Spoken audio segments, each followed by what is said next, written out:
লিচুতে ছেয়ে গেছে ঝালকাঠির ফলের বাজার। বিভিন্ন রাসায়নিক পদার্থ মিশ্রিত এসব ফল খেয়ে বাড়ছে স্বাস্থ্য ঝুঁকি। শহরের বড় বাজার থেকে এ নিয়ে জানাতে যুক্ত হয়েছেন আলামিন তালুকদার। গরম গরম রুটি, সাথে সুজির হালুয়া, দুর্দান্ত জুটি।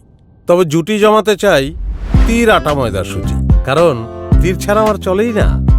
মৌসুমের শুরুতে ঝালকাঠির বাজার দখল করেছে আম ও লিচু। চড়া দামে বিক্রি হচ্ছে হিমসাগর, গোপালভোগ, গোবিন্দভোগ, মোহনভোগ, মুম্বাই গুটিসহ বিভিন্ন জাতের আম।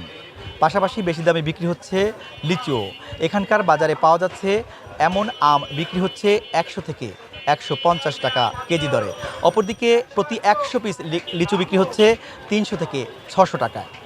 চড়া দামে এসব আম কিনতে একদিকে যেমন হিমশিম খাচ্ছেন ক্রেতারা, তেমনি আমের স্বাদ নিয়েও রয়েছে তাদের নানা অভিযোগ। শহরের কয়েকটি বাজার ঘুরে এবং ক্রেতাদের সাথে কথা বলে এমন চিত্র দেখা গেছে। বাজারে আসা অধিকাংশ আমই অপরিপক্ক। বেশি লাভের আশায় বাগান মালিকরা অপরিপক্ক এসব আম ও লিচু কেমিক্যাল দিয়ে পাকিয়ে পাইকারদের কাছে বিক্রি করছেন। আর পাইকারদের কাছ থেকে কিনে এসব আম ও লিচু বিক্রি করছেন জেলার বিভিন্ন বাজার ও মহল্লার ব্যবসায়ীরা।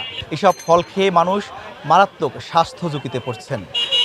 তবে এ ব্যাপারে প্রশাসন কিংবা নিরাপদ খাদ্য অধিদপ্তর সহ সংশ্লিষ্টদের তেমন কোনো তদারকি চোখে পড়ছে না কারোই। পুষ্টিবিদরা বলছেন আম ও লিচু ক্রয়ের ক্ষেত্রে অবশ্যই সাবধানতা অবলম্বন করতে হবে। ঝালকাঠি থেকে আমার কাছে এই ছিল আম ও লিচু বাজার পরিস্থিতির সবশেষ।